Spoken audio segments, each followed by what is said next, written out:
JP, ano ang ibig sabihin ng no-release policy na ipatutupad ng LTO?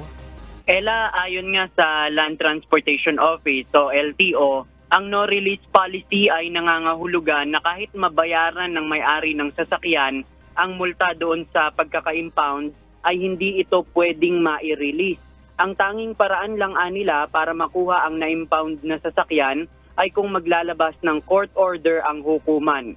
Ayon kay LTO Chief Assistant Secretary Vigor Mendoza II, masyado nang malalim kasi ang problema sa mga colorum vehicles, kaya dapat ay mas mabigat na ang parusa laban sa mga gumagawa ng ganitong illegal na operasyon. At ngayong araw nga, June 11, yung sinabi ng Land Transportation Franchising and Regulatory Board o LTFRB na simula ng panguhuli sa mga tradisyonal na jeep na hindi nag-consolidate. Inaasahan natin na pwedeng mahuli ay yung mga jeep na biyaheng Pasig-Palengke papuntang Taguig.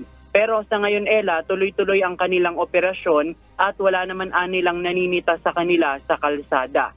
Samantala, ang Metropolitan Manila Development Authority naman o MMDA, sinabi na hindi pa sila nanguhuli ng mga unconsolidated jeepney sa ngayon. Ito'y dahil wala pa nila silang guidelines na natatanggap mula sa LTFRB. Yan muna ang ating latest live mula dito sa Pasig City. Balik sa'yo, Ella.